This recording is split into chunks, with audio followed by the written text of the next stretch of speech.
contribute to such a large number of firearms being stolen from the South African police services within a relatively short time frame? Sure. I mean, maybe a little bit of context and background before we just jump into a discussion of police loss of Yeah. theft of firearms. So firearms are the leading cause of murder and attempt, and sort of leading weapon used in murders and attempted murders within South Africa. And that's been consistent for many, many years. Many of those firearms are unlicensed firearms. So, they are held by people who do not have licenses for them, even though some licensed firearm holders, some government officials, police do commit crimes, attempted murder, threatening with their firearms.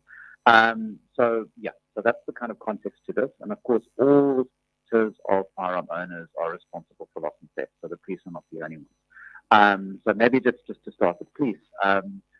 It varies from year to year, but it is about, in recent years, it's been around 700 police firearms go missing every year. So the figures that the minister did release to Parliament are in line with that.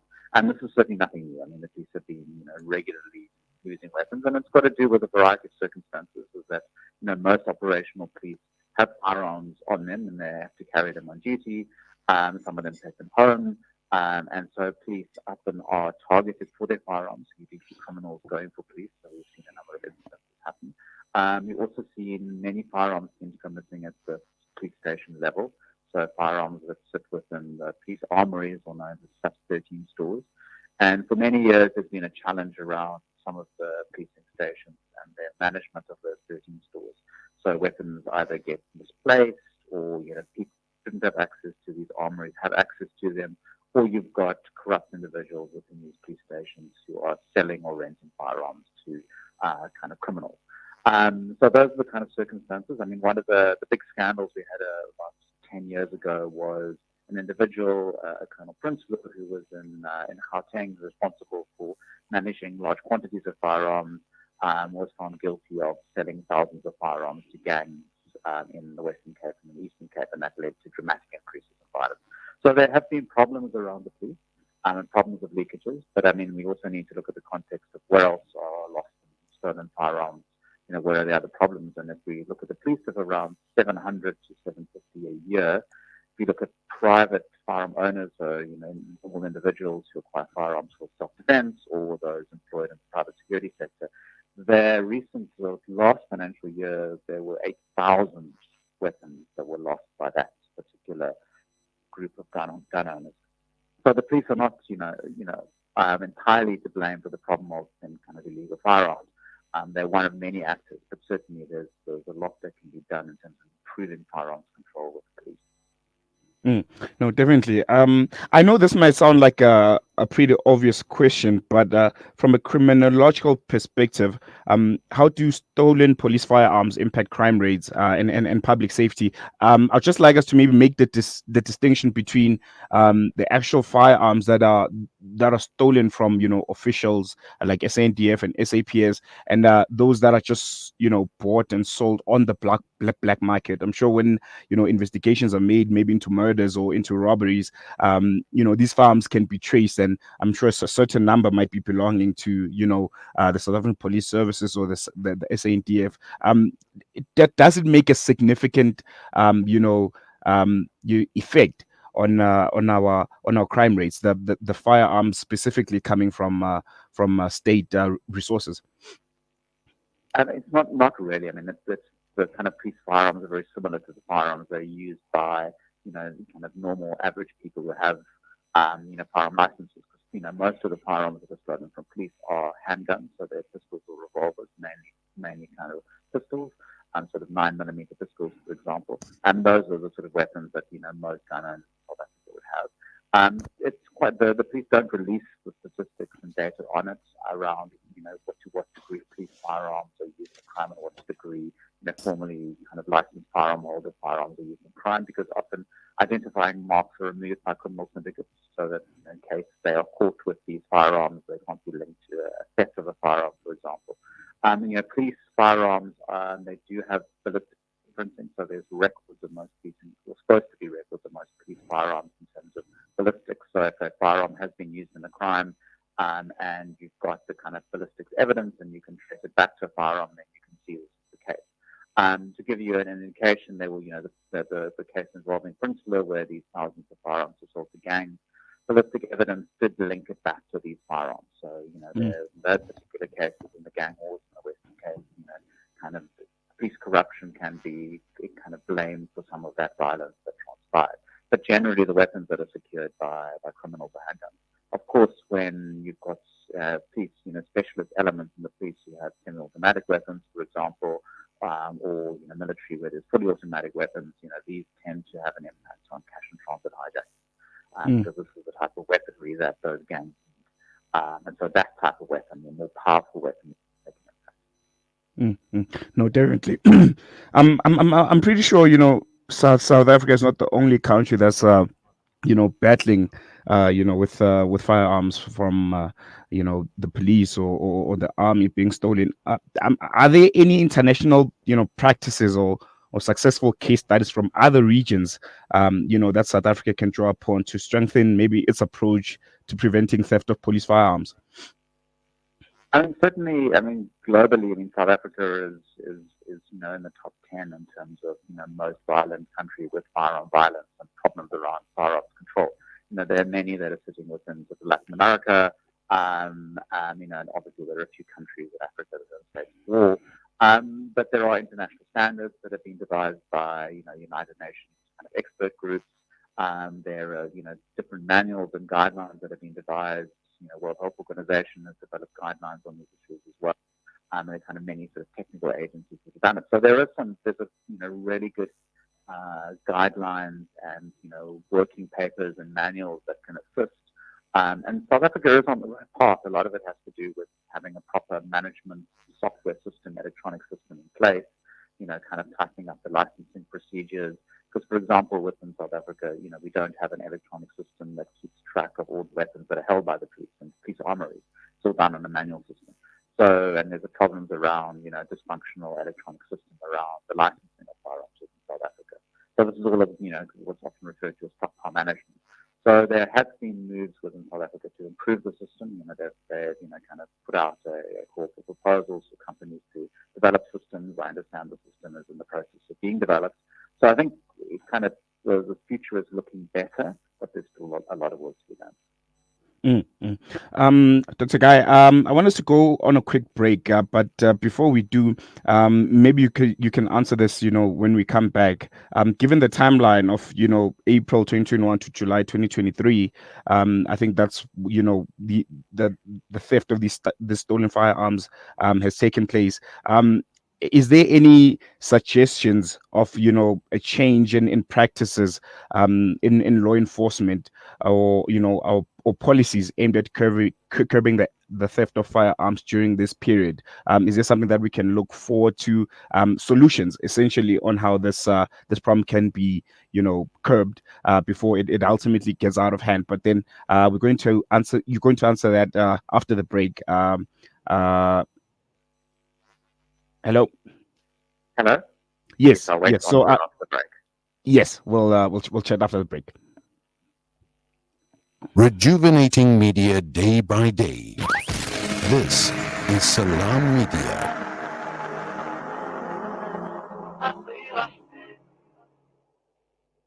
With so many investment options today, it's only natural that you might feel a little confused which route to take. Should I buy shares or should I invest in gold bullion? Randery Jewelers now brings you the Zahab coin, an alternative to the Kruger Rand. The Zahab coin, a solid wealth protector in its purest form of 24-karat gold, is the safest way to protect your wealth. So don't just sit there and watch your paper money depreciate. Change to gold. Call Randery Jewelers now at 031 202 4701 or visit www.rjcoin.co.za, situated at 151 Essenwood Road, Musgrave, Durban. Randery Jewelers, the family name you can trust. After the recent attacks on Gaza, many families have been displaced with their homes left destroyed. Through your donations, our teams are on the ground in Gaza, providing support and delivering necessary aid to families affected. The people of Gaza need your help. Give hope. Donate today to Penny Appeal South Africa. www.pennyappeal.org.za 031 1100 573. Are here on the ground with many appeal organizations in Gaza. Kids these days are smart, and when you're competing for their attention against their smartphones, you need to make smart choices, like using Sunfoil triple refined pure sunflower oil in every meal you make. It's naturally cholesterol-free and approved by the Heart and Stroke Foundation as part of a balanced eating plan. So whether you're cooking, frying, or baking, you get the great tasting results that'll get their attention faster than the latest app. And if that doesn't work, change the Wi-Fi password. Sunfoil. Now we're cooking. The people of Palestine need your support now. Africa Muslims Agency is on the ground, already providing food, medication, and emergency supplies in Gaza. Donate any amount to Heal Palestine at africamuslimsagency.co.za.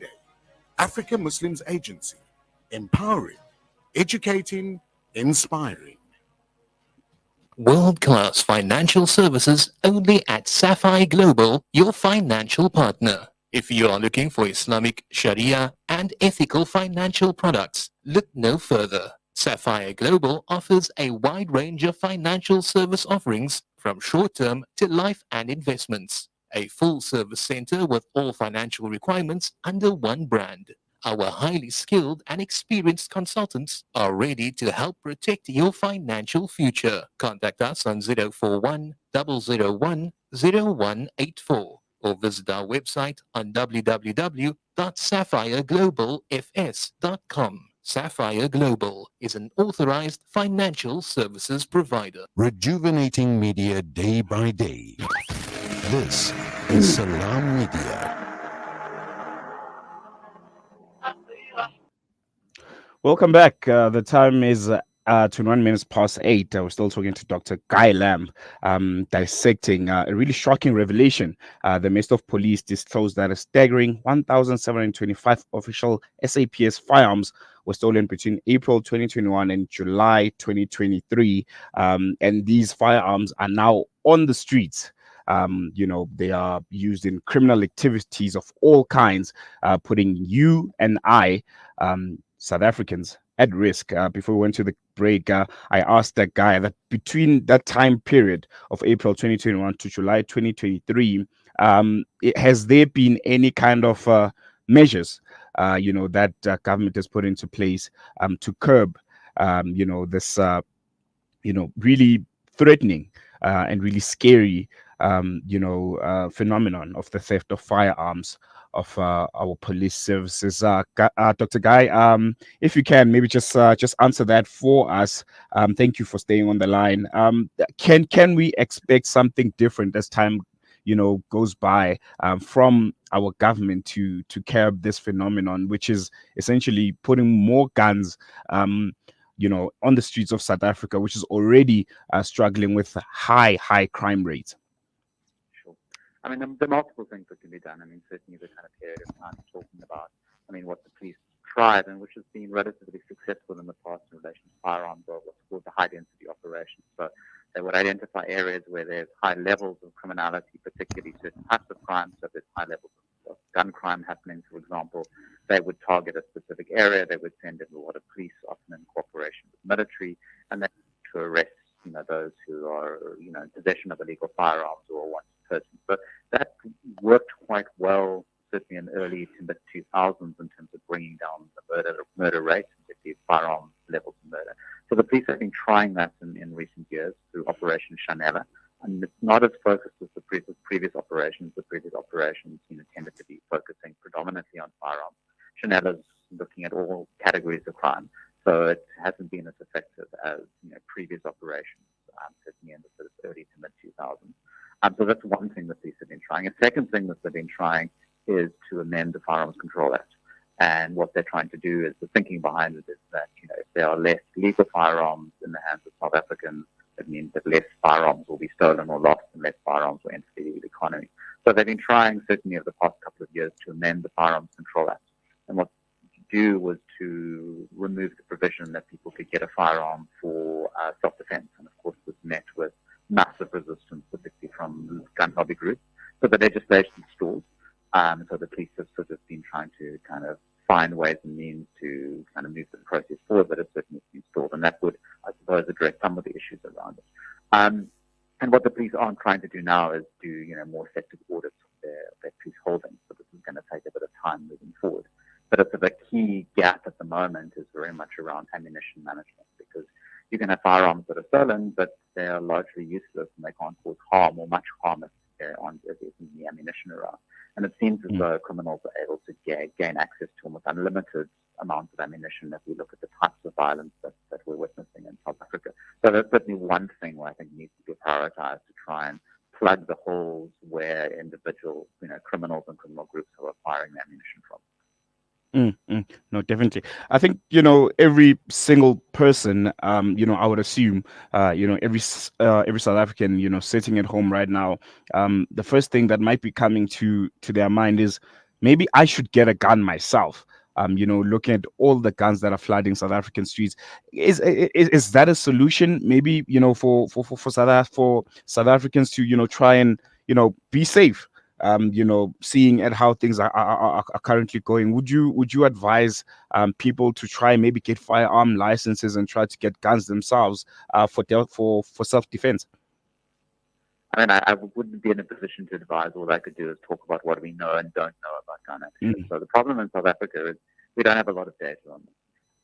But we do know from various international studies, if you're looking at the US and Europe, or North America, Europe, some kind of from Brazil, is that and sort of the state has been taken on board by the World Health Organization, sort of indicating that firearm possession does generally increase the risk of violence within the context of which that firearm is owned. So it can increase the risk of suicide, increase the risk of accidental shooting, can increase the risk of the firearm being used against you. And certainly in the context of South Africa, there have been many instances where individuals who are licensed firearm owners have use their firearms to defend themselves, to discourage themselves from being attacked, but also there have been many other cases where firearms have been used by family members to accidentally shoot and kill other family members. So we have these kind of tragedies, with a father killing a son whilst waiting for him outside of school, a father killing a daughter because she came home late from the night out and he thought she was, an intruder.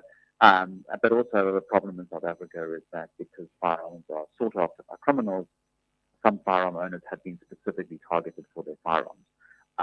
It's often more valuable than money. So it becomes this kind of catch-22 situation that it may be a measure to protect yourself, but it also may make you more vulnerable to violence and crime. And just lastly, before we went on a break, you mentioned something about how in other countries, technology is being used, in order to enhance the security of police firearms.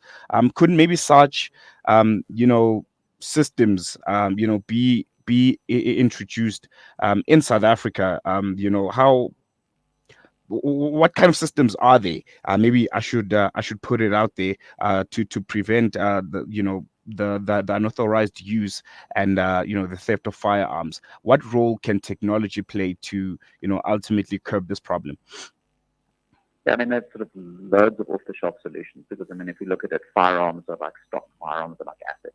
So you've got companies who manage their stock through QR codes, through scanning, through biometric systems. So around the SAPS system is largely manual, whereas, a system where you use fingerprints and you use, you have scannable codes on firearms and all this technology exists where you can scan things in and out.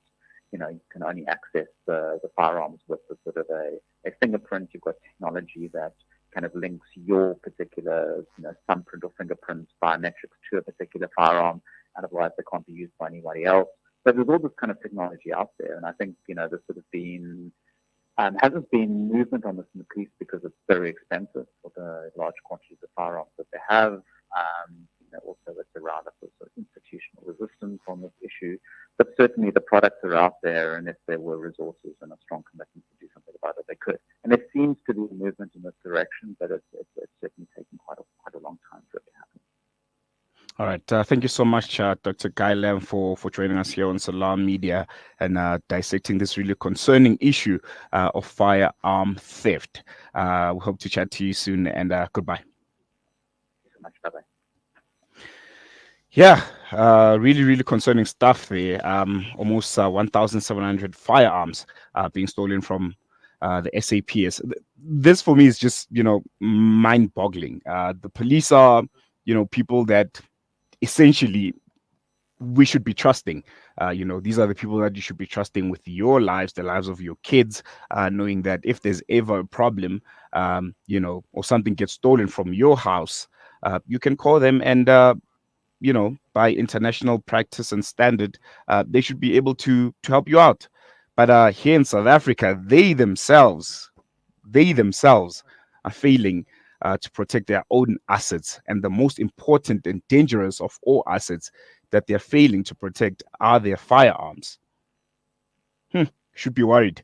But otherwise, we're going to end this interview and we're going to go on our second one, where an incident involving a soccer player, Sakif Ezekiel, has sparked significant controversy. He's a soccer player, plays for a Turkish club called Antalyaspor. He made waves on Sunday night when he scored a goal and openly dedicated it to the Israeli forces in Gaza. We'll be dissecting this issue with Turkish historian working at this university, Dr. Halim Genkoklu. Hope I'm pronouncing it right. We'll chat to him after this.